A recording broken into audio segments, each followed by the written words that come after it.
વૃદ્ધાશ્રમના manager બધાને જાણ કરે છે અને કહે છે, આજે શહેરના ડીએમ સાહેબા વૃદ્ધાશ્રમમાં આવવાના છે, જે તમને બધાને કપડાં, ફળો અને મીઠાઈઓનું વિતરણ કરશે. તમે લોકો જલ્દી સ્નાન કરો, નાસ્તો કરો અને ખુલ્લા મેદાનમાં જાઓ અને 11 વાગ્યા સુધીમાં ડીએમ સાહેબા આવશે. મેનેજરની વાત સાંભળીને બધાએ ઝડપથી સ્નાન કર્યું અને મોટા મેદાનમાં બેસીને નાસ્તો પૂરો કરવા લાગ્યા.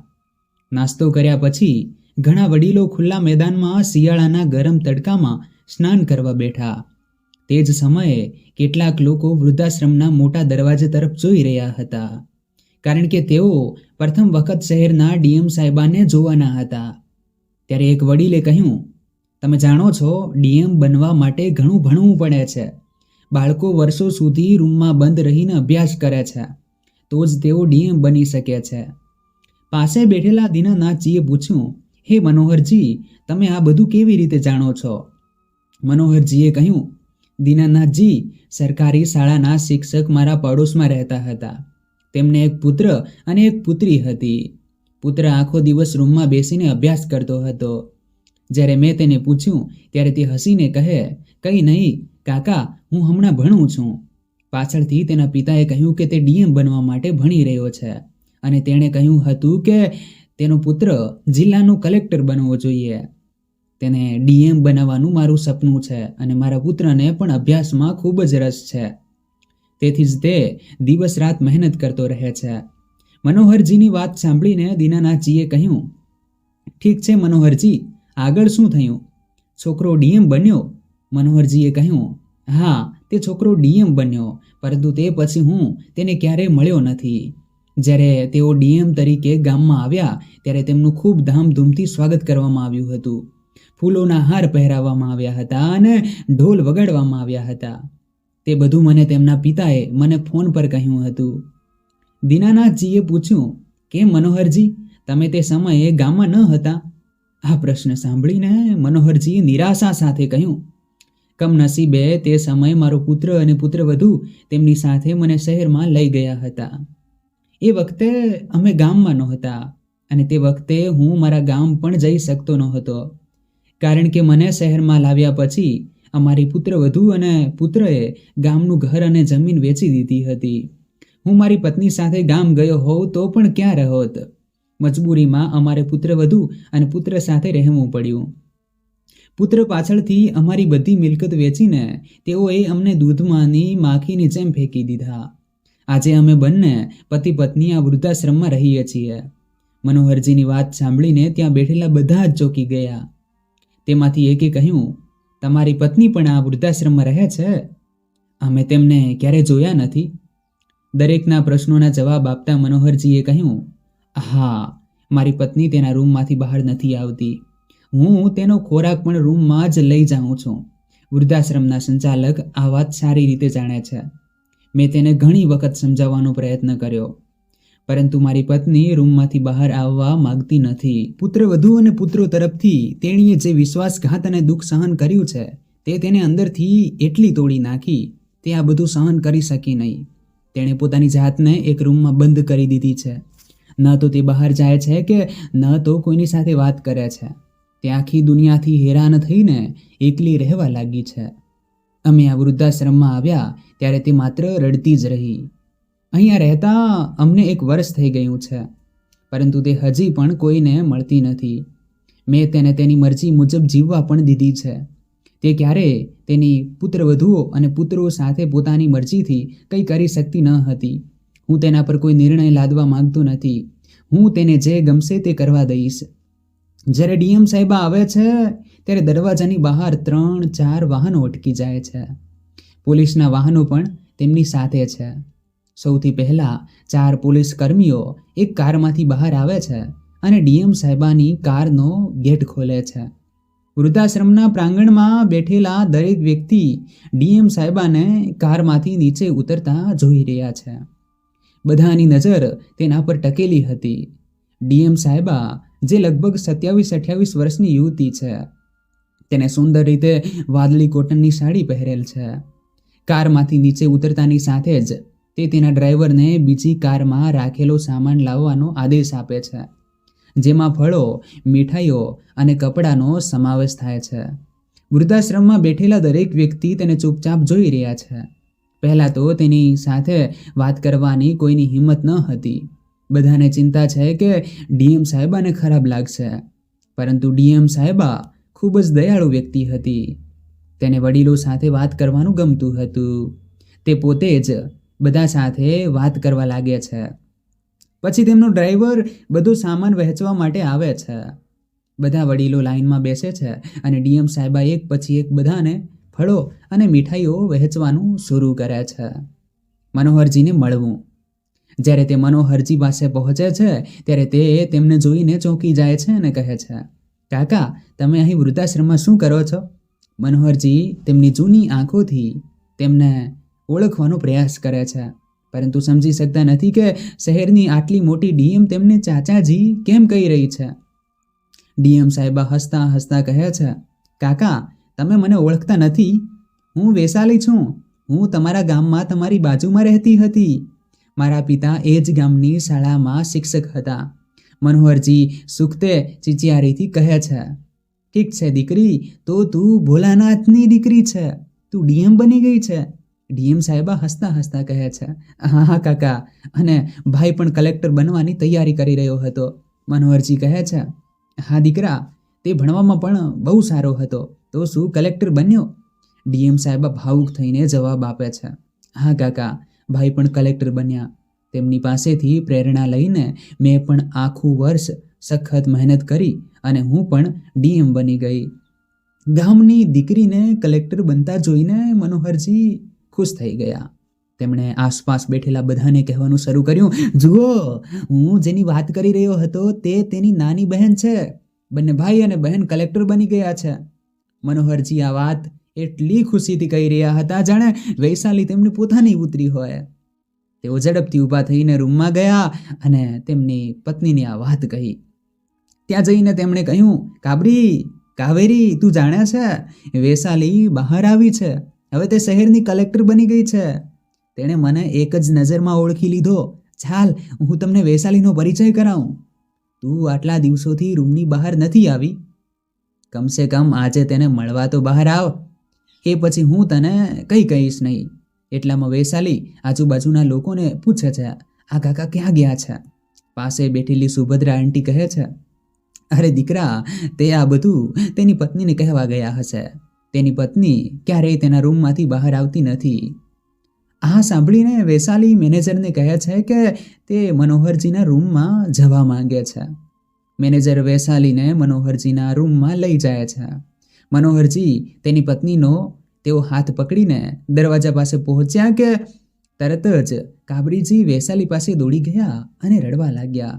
કાબરીજી વૈશાલીને ગળે લગાડી લાંબો સમય રડતા રહ્યા. નજીકમાં ઊભેલા મનોહરજીની પણ આંખમાં આંસુ હતા. આજે આટલા દિવસો પછી તેણે પોતાના ગામની દીકરીને જોઈ, તે પણ આટલા મોટા હોદ્દા પર. કાબરીજીના આંસુ લૂછતા વૈશાલી તેમને ખુરશી પર બેસાડી અને તેમનો હાથ પકડીને કહે છે, આંટીજી, તમે આ શહેર અને વૃદ્ધાશ્રમમાં કેવી રીતે આવ્યા? તમે તો તમારી પુત્રવધુ અને પુત્રો સાથે શહેરમાં ગઈ હતી ને? તમારી વહુ અને દીકરો આ શહેરથી દૂર બીજા શહેરમાં રહે છે, તો પછી એવી કઈ મજબૂરી હતી જેના કારણે તમને અહીં આવીને રહેવા મજબૂર કર્યા? વૈશાલી આગળ કહે છે, ગામમાં મેં મારા મમ્મી પપ્પાને તમારા વિશે ઘણી વાર પૂછ્યું, પરંતુ તેઓ હંમેશા કહેતા કે તમે લોકો તમારી વહુ અને પુત્ર સાથે શહેરમાં જઈને સ્થાયી થયા છો. તમે ગામ નહોતા આવતા કારણ કે તમારા પુત્ર અને પુત્રવધુએ ગામનું ઘર અને જમીન વેચી દીધી છે. મને ખૂબ જ ખરાબ લાગ્યું કારણ કે હું મારા બાળપણમાં તમને ખૂબ પસંદ કરતી હતી અને જ્યારે પણ તમે ખાવાનું બનાવતા હતા તો તમે મને પહેલાં ખવડાવતી. તમને કોઈ દીકરી નહોતી, પણ તમે હંમેશા મારી સાથે તમારી દીકરીની જેમ વર્ત્યા. જ્યારે મને તમારા ગામ છોડવાની ખબર પડી ત્યારે હું ખૂબ જ દુઃખી થઈ ગઈ હતી. વૈશાલીની વાત સાંભળીને કાબરીજી થોડીવાર મૌન રહ્યા, પણ ઊંડો શ્વાસ લેતા તેમણે કહ્યું, વૈશાલી, હું તને શું કહું, અમારું નસીબ ખરાબ નીકળ્યું. અમે જેમને ભણાવવા માટે રાત દિવસ એક કર્યા એ દીકરો અમને ભૂલી ગયો છે. અમે અમારા શ્રેષ્ઠ પ્રયાસ કર્યો અને તેમને શીખવ્યું જેથી તેઓ મોટી કંપનીઓમાં નોકરી મેળવી શકે. પણ તે અમારા સંઘર્ષને ભૂલી ગયો. તેમને ખ્યાલ પણ નથી હોતો કે અમે બંને પતિ પત્નીએ તેમના માટે કેટલી મહેનત કરી છે. બધું ભૂલીને પુત્રવધુ અને પુત્રએ અમને ઘરની બહાર કાઢી મૂક્યા. વૃદ્ધાશ્રમમાં મોકલતી વખતે બંનેએ જ્યારે તેઓ અમને વૃદ્ધાશ્રમમાં મૂકવા આવ્યા ત્યારે એક ક્ષણ માટે પણ તેમના હૃદયમાં દુખાવો થયો ન હતો. એવું લાગતું હતું કે તેઓ કોઈ મોટી મુશ્કેલીમાંથી બચી ગયા હોય. હવે અમે અમારા પુત્રો અને પુત્રવધુઓથી એટલા નારાજ છીએ કે આખી જિંદગી તેમનું મોઢું જોવા માંગતા નથી. હું મરું ત્યાં સુધી પણ મારી વહુ અને દીકરાના ચહેરા નહીં જોઉં. કાવેરીજીના આ શબ્દો સાંભળીને વૈશાલી આશ્ચર્યચકિત થઈ ગઈ. તેણીએ પૂછ્યું, શું કાકા, બંને ભાઈઓએ તમને ઘરની બહાર કાઢી મૂક્યા અને આ વૃદ્ધાશ્રમમાં મૂકી ગયા? બંનેને શરમ ના આવી? મને તેમનું સરનામું અને ફોન નંબર જણાવો. હું આજે જ તેમની સાથે વાત કરીશ. કાવેરીજી ઊંડો એક શ્વાસ લેતા તેણે કહ્યું, જવા દો દીકરી, હવે મારે ન તો તેમની સાથે વાત કરવી છે કે ન તો તેમની પાસે પાછી જવાનું છે. હું આખી જિંદગી આ રૂમમાં રહીશ પણ મારી વહુ પાસે નહીં જઈશ. કાયદાનું ઘર. આજે પહેલીવાર વૃદ્ધાશ્રમના બાકીના લોકોએ પણ કાવેરીજીને આ રીતે ખુલીને વાત કરતા સાંભળ્યા હતા. નહીં તો અત્યાર સુધી તે એટલું જ બોલતી હતી જેટલું તેને પૂછવામાં આવતું હતું. તેના મનમાં ઘણું બધું હતું જે કોઈ સમજી શકતું ન હતું. સારું, વૃદ્ધાશ્રમના દરેક વૃદ્ધ માણસની પોતાની વાર્તા હોય છે. તેના હૃદયમાં છુપાયેલી દર્દનાક વાર્તા હોય છે. કેટલાક લોકો પોતાની પીડા બીજાને જણાવીને હળવી કરે છે, પરંતુ દરેક વ્યક્તિમાં પોતાનું દર્દ વહેંચવાની હિંમત હોતી નથી. કેટલાક લોકો તેને છુપાવીને રાખે છે અને ગૂંગળામણથી જીવે છે. પણ આજે ખબર નહીં કેમ વૈશાલીને મારી સામે જોઈને કાવેરીજીનું પોતાનું દુઃખ વ્યક્ત કરતા રોકી ન શક્યા. ત્યારે એક પોલીસવાળા વૈશાલીને કહે છે, મેડમજી, તમારી 1 વાગે મીટિંગ છે. હવે આપણે નીકળી જઈએ. તમને વૃદ્ધાશ્રમમાં આવ્યાને 2 કલાક થયા છે, જ્યારે તમે 1 કલાકનો સમય લઈને આવ્યા હતા. તેમની વાત સાંભળીને વૈશાલીએ કહ્યું, તમે એ મીટિંગ કેન્સલ કરો. હજુ વૃદ્ધાશ્રમમાં થોડું કામ બાકી છે. તે પૂરું કર્યા વિના હું અહીંથી નહીં જાઉં. મેનેજર સામે જોઈ વૈશાલીએ કહ્યું, મેં વૃદ્ધાશ્રમની સુવિધા માટે ચેક કાપી નાખ્યો છે. કૃપા કરીને બધા વૃદ્ધો માટે રહેવા અને ભોજનની સારી વ્યવસ્થા કરો. વળી હું મનોહર કાકા અને કાકીને મારી સાથે ઘરે લઈ જઈશ. આ માટે તમામ ઔપચારિકતાઓ પૂર્ણ કરો. હવે આ બંને વૃદ્ધાશ્રમમાં નહીં રહે. મનોહરજીએ વૈશાલી સામે જોઈને કહ્યું, દીકરી, અમે તારા ઘરમાં કેવી રીતે રહી શકીએ જ્યારે અમારી વહુઓ અને પુત્રોએ જેમના પર અમારો અધિકાર હતો એ ઘરમાંથી અમને બહાર કાઢી મૂક્યા? તો પછી તમારા ઘરમાં અમારો શું અધિકાર છે? અમે વૃદ્ધાશ્રમમાં રહીશું. તમારા માતા પિતા ખૂબ નસીબદાર છે કે તમારા જેવી દીકરી મળી. ફક્ત એક વાત કહેવા માગું છું, તમારા માતા પિતાને ક્યારેય દુઃખી ન કરતા. તેમને એવું કંઈ ન બોલો જેનાથી તેમની આંખોમાં આંસુ આવી જાય. અને અમારા વિશે આટલું વિચારવું એ અમારા માટે મોટી વાત છે. બસ ક્યારેક અમારી મુલાકાત લેતા રહેજો. તમને જોઈને અમને સારું લાગે છે. ભાવુક થઈને વૈશાલી કહે છે, કાકા, કદાચ તમને ખબર નથી, ગયા વર્ષે જ એક માર્ગ અકસ્માતમાં મમ્મી પપ્પા અમને છોડીને ચાલ્યા ગયા. આજે તેમની પુણ્યતિથિ છે અને આ પ્રસંગે હું આ સામગ્રીનું વિતરણ કરવા આવી છું. ખરેખર મારો ભાઈ પણ અમારી સાથે આવવાનો હતો, પણ અચાનક તેને કોઈ કામ હતું. કારણ કે અમારી ફરજ હોય છે તે પૂરી કરવી ખૂબ જ જરૂરી હતી, જેના કારણે તે આવી શક્યો ન હતો. મારું ઘર ઘણું મોટું છે, પણ એ બંગલામાં હું એકલતા અનુભવું છું. એવું ખરાબ ન વિચારો. તમે લોકો અમારી સાથે રહેશો તો મને પણ ગમશે. વૈશાલી જીદ કરીને મનોહરજી અને કાવેરીજીને પોતાની સાથે ઘરે લઈ જાય છે અને ખૂબ જ પ્રેમથી પોતાના ઘરે રાખે છે. ખરેખર વૈશાલીનું ઘર ઘણું મોટું હતું, પણ તે પોતાની ફરજમાં વ્યસ્ત હતી. સવારથી સાંજ તેમની સાથે કાવેરીજી અને તેમના બાળપણ વિશે ઘણી વાતો કરી. મનોહરજી પણ વૈશાલી સાથે એટલી સારી રીતે બંધાઈ ગયા કે જાણે વૈશાલી તેમની જ દીકરી હોય. વૈશાલીએ પણ તેને તેના માતા પિતાની જેમ ઘરમાં રાખ્યા હતા.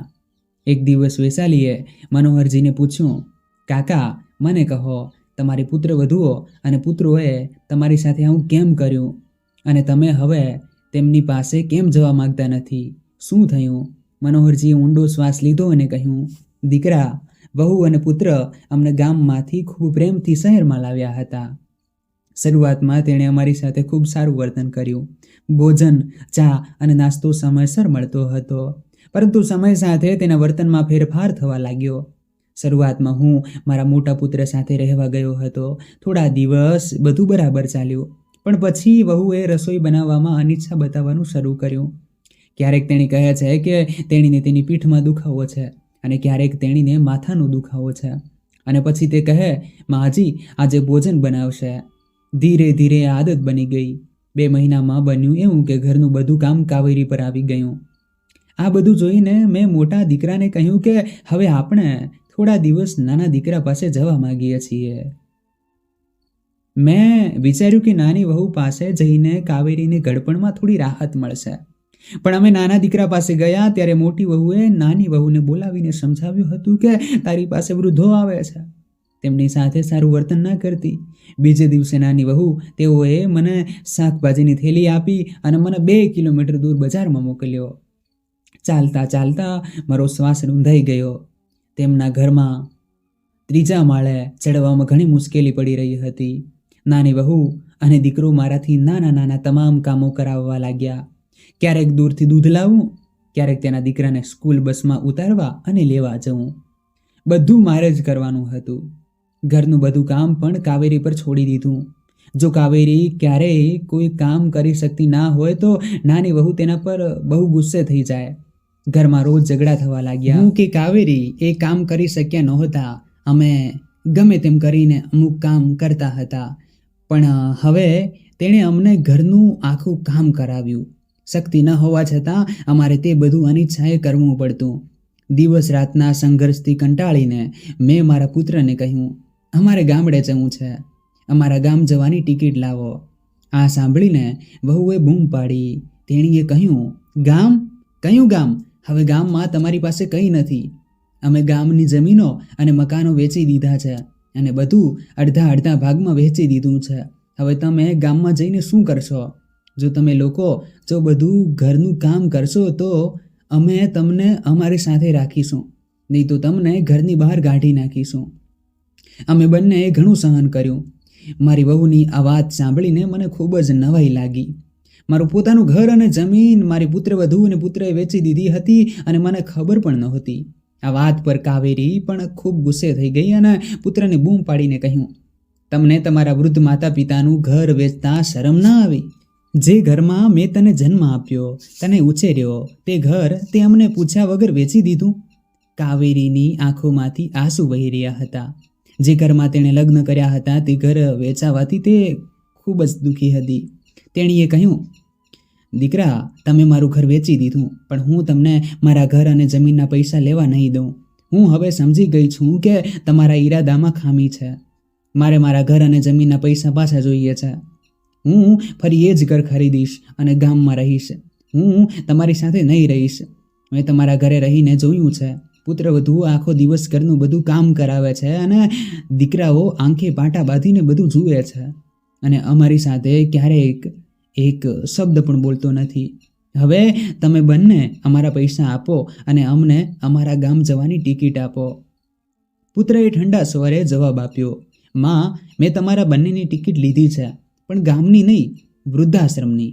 અને જ્યાં સુધી પૈસાની વાત છે તો તમને તેનો 1 પૈસો પણ નહીં મળે. તમે જોઈ શકતા નથી ઘરમાં કેટલો ખર્ચો છે. બાળકોએ પણ શાળાએ જવાનું શરૂ કરી દીધું છે. કોઈક રીતે તેના ખર્ચાઓને પહોંચી વળીએ છીએ. આટલા મોટા શહેરમાં 5 રૂમનો ફ્લેટ ખરીદ્યો છે. શહેરમાં આટલું મોટું ઘર ખરીદવું સરળ નથી. એટલા માટે મેં ગામની બધી જમીન વેચી દીધી જેથી હું ફ્લેટ ખરીદી શકું. જો મેં તમે લોકોને જમીન વેચવાનું કહ્યું હોત તો શું તમે જમીન વેચવા દીધી હોત? આથી અમે તમારી પીઠ પાછળ જમીન વેચીને અડધા પૈસા બંને ભાઈઓએ લીધા છે. હવે તમે તમારો સામાન થેલામાં ભેગો કરો. કાલે જ અમે તમને શહેરથી દૂર એક વૃદ્ધાશ્રમમાં મૂકી દઈશું. પુત્રના મોઢેથી આ સાંભળ્યું ત્યારે એવું લાગ્યું કે જાણે કોઈએ અમારા કાનમાં તીર માર્યું હોય. પુત્રવધુ તો પુત્રવધુ છે. અમે ક્યારેય અમારા પુત્ર પાસેથી આવી અપેક્ષા રાખી ન હતી. અમને કેવી રીતે ખબર પડે કે અમારો દીકરો આટલો બદલાઈ જશે? મારા પુત્રએ જે કહ્યું તે સાંભળીને હું પણ ગુસ્સામાં ઊભો થયો અને મારી વસ્તુઓ બેગમાં ભરી. મેં કહ્યું, ચાલ કાવેરી, તારે કયા વૃદ્ધાશ્રમમાં જવું છે? આપણે બંને વૃદ્ધાશ્રમમાં રહીશું, પણ હવે આખી જિંદગી એમના બંનેના ચહેરા નહીં જોઈએ. હું મરી જઈશ પણ તેમને ક્યારેય યાદ નહીં કરીશ. આ બધી વાતો કહ્યા પછી કાવેરીજી એકદમ રડવા લાગ્યા. કાવેરીજીની વાત સાંભળીને વૈશાલીની પણ આંખોમાં આંસુ આવી ગયા. તેણીએ તેને સાંત્વના આપી અને કહ્યું, હવે ચિંતા ના કરો, હું તમને ક્યારેય નિરાશ નહીં કરું. અને ગામડાના ઘરની વાત કરીએ તો તેને ખરીદવું મારા માટે ડાબા હાથનું કામ છે. પણ ગામડે જઈને શું કરશો? તમે વૃદ્ધ થઈ રહ્યા છો. આવી સ્થિતિમાં તમારે મારી સાથે રહેવું વધુ સારું છે. તમારી હાજરીથી મને લાગે છે કે મારા માતા પિતાનો પડછાયો તમારા સ્વરૂપમાં મારી સાથે છે. હવે તમારા રડવાના દિવસો ગયા છે. પછી વિષય બદલીને વૈશાલી હસતા હસતા કહે, તમે જાણો છો કાકા, મારી પાસે 4 દિવસની રજા છે, એટલે મેં હરિદ્વાર જવાનું આયોજન કર્યું છે. હું તમને બંનેને ગંગામાં સ્નાન કરાવીશ અને મારા માતા પિતાની રાખ પણ ગંગામાં વિસર્જિત કરીશ. બીજા દિવસે બધા હરિદ્વાર જવા નીકળી જાય છે. હરિદ્વારમાં કાવેરીજી ફૂલની દુકાન પર ઊભા છે અને માળા ખરીદી રહી છે. યોગાનુયોગ એ જ સમયે તેમના પુત્રવધુ અને પુત્ર પણ હરિદ્વારની મુલાકાતે આવ્યા હતા. પુત્રવધુની નજર કાવેરીજી પર પડે છે. તે તેના પતિને કહે છે, જુઓ, સામે તારી માં ઊભી છે. પતિ જવાબ આપે છે, હા, મને પણ એવું જ લાગે છે, ચાલો તેમની સાથે વાત કરીએ. એમ કહીને બંને કાવેરીજી અને મનોહરજી પાસે જાય છે. પુત્રવધુ કહે છે, અરે માં, તમે અહીં શું કરો છો? એવું લાગે છે કે વૃદ્ધાશ્રમના લોકો તમારી ખૂબ કાળજી લે છે, તેથી જ તમે ખાઈ પીને આટલા મજબૂત બની ગયા છો. જ્યારે તમે અમારી સાથે તો તમે બીમાર રહેતા હતા, હવે તમે બંને સારા દેખાઈ રહ્યા છો. પુત્રવધુનો અવાજ સાંભળીને કાવેરીજી બીજી તરફ મોં કરીને ઊભી રહે છે અને કડકાઈથી કહે છે, અહીંથી ચાલ્યા જાઓ, હું તમારા બંનેના ચહેરા પણ જોવા નથી માંગતી. દીકરો કહે, માં, અમે હરિદ્વારથી ઘરે ગયા પછી માત્ર વૃદ્ધાશ્રમ જ તમને લેવા આવવાના હતા. ખરેખર તારી વહુ ફરી માં બનવા જઈ રહી છે. હવે તે ઘરના કામકાજ કરી શકતી નથી, તેથી જ હું તમને થોડા સમય માટે મારી સાથે લઈ જવાનું વિચારી રહ્યો હતો. તે સારું છે કે તમે લોકો અહીં મળ્યા. હવે અમારી સાથે ઘરે આવો, હું વૃદ્ધાશ્રમમાં વાત કરી લઈશ. વૈશાલી આ બધી વાતો સાંભળે છે અને સમજે છે કે તે બંને કાવેરીજીની વહુ અને પુત્ર છે. તે તરત જ પોલીસને બોલાવે છે. અહીં પુત્રવધુ કાવેરીજીનો હાથ પકડીને કારમાં બેસવા માટે દબાણ કરવા લાગે છે. કાવેરીજી બૂમ પાડે છે, વૈશાલી, વૈશાલી. મનોહરજી કાવેરીજીનો હાથ છોડાવવાનો પ્રયત્ન કરે છે, પરંતુ પુત્રવધુ બળનો ઉપયોગ કરતી રહે છે. ત્યારે કાવેરીજી ગુસ્સામાં તેની વહુને થપ્પડ મારે છે અને કહે છે, મારો હાથ છોડો, હું તારી સાથે ક્યાંય નહીં જઈશ. થોડી વારમાં વૈશાલી પોલીસ સાથે ત્યાં પહોંચી જાય છે અને તેણી કડક સ્વરમાં કહે છે, તે બંનેની ધરપકડ કરો. તેમના માતા પિતા પર હુમલો કરવા અને બળજબરીથી તેમની સાથે લઈ જવાનો પ્રયાસ કરવા બદલ. દીકરો ગુસ્સામાં કહે છે, તમે કોણ છો અટકાવનાર? આ અમારા માતા પિતાની વાત છે. પછી પોલીસવાળાએ તેને જોરથી થપ્પડ મારી અને કહ્યું, આ આપણા કલેક્ટર સાહેબા છે અને હવે સીધા પોલીસ સ્ટેશન ચાલો. પુત્ર અને પુત્રવધુ કોઈને સમજાતું નથી કે શું થઈ રહ્યું છે, કારણ કે તેઓ પણ ઘણા સમયથી ગામમાં ગયા ન હતા અને વૈશાલીને ઓળખી શક્યા ન હતા. પરંતુ જ્યારે તેમને ખબર પડી કે વૈશાલી જિલ્લા કલેક્ટર છે, ત્યારે તેઓ ચોંકી ગયા. તેણે તરત જ હાથ જોડીને કાવેરીજી અને મનોહરજીની માફી માંગવાનું શરૂ કર્યું. કાવેરીજી પુત્રવધુઓ અને પુત્રોને દૂર ધકેલવા કડક સ્વરમાં કહે છે, મારી નજરથી દૂર જાઓ. હું તમને મારો પુત્ર કહેતા શરમ અનુભવું છું. હે પ્રભુ, મારા જેવી વહુ અને દીકરો કોઈને ન આપતા, જેઓ પોતાના માતા પિતાને માન આપતા નથી. પુત્રવધુ રડે છે અને કહે છે, સાસુમાં, મારી તરફ જુઓ, હું માતા બનવાની છું. જો મારા પતિ જેલમાં જશે તો હું ક્યાં ભટકીશ? કાવેરીજી ગુસ્સામાં જવાબ આપે છે, તમે જ્યારે મારા પર દબાણ કરવાનો પ્રયાસ કર્યો ત્યારે તમારે આ બધું વિચારવું જોઈતું હતું, અને ભગવાન તમને આશીર્વાદ આપે છે તો લઈ લો. પછી તમે પણ વૃદ્ધાશ્રમમાં રહેજો અને પછી તમને સમજાશે કે તમે તમારા વૃદ્ધ માતા પિતાની સાથે શું કર્યું છે. આટલું કહીને કાવેરીજી અને મનોહરજી વૈશાલી સાથે કારમાં ચાલ્યા જાય છે. પોલીસ પુત્રને પકડીને લઈ જાય છે. તે પાછળ ભીખ માગે છે. માં, પિતા, કૃપા કરીને અમને માફ કરો. પરંતુ પુત્રવધુ અને પુત્ર કોઈક રીતે તેમના મોટા ભાઈને પોલીસ પાસે બોલાવે છે અને તેઓ ઘરે પાછા ફરે છે. પણ ઘરે પહોંચતા જ તેમને બીજો આંચકો લાગે છે. તેના ઘરે એક લીગલ નોટિસ આવે છે જેમાં લખેલું છે કે તેણે તેના માતા પિતાના ગામની જમીન અને ઘરના પૈસા જલ્દી પરત કરવા પડશે. જો તેમ કરવામાં નહીં આવે તો તેમની સામે કાયદેસરની કાર્યવાહી કરવામાં આવશે. આ નોટિસ વૈશાલી દ્વારા કાવેરીજી અને મનોહરજીના આદેશ પર મોકલવામાં આવી હતી. કાયદેસરની કાર્યવાહીના ડરને કારણે પુત્રો અને પુત્રવધુએ જમીન અને મકાનના પૈસા પરત કરવા પડે છે. તેઓ મોટી મુશ્કેલી સાથે તેઓ પૈસા ભેગા કરીને પરત કરે છે. પહેલાં તે કાવેરીજીને પૈસા માફ કરવા વિનંતી કરે છે, પરંતુ કાવેરીજી સ્પષ્ટપણે કહે છે કે હવે તેઓ તેમના માટે મરી ગયા છે. વૈશાલીની કડકાઈ અને કાયદાકીય ડરને કારણે આખરે પુત્રવધુ અને પુત્રએ પૈસા પરત કર્યા. આખરે તેઓને તેમના કાર્યોની સજા મળે છે, કેમ કે જે લોકો જેવું કરે છે એમને ફળ પણ તેવું જ ભોગવવું પડે છે.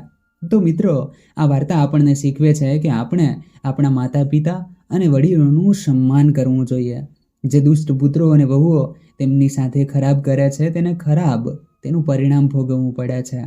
જો તમને આપણી આજની વાર્તા પસંદ આવી હોય તો કૃપા કરીને અમને કોમેન્ટ કરીને જણાવો અને કૃપા કરીને ચેનલને લાઈક કરો અને સબસ્ક્રાઈબ કરો. આભાર.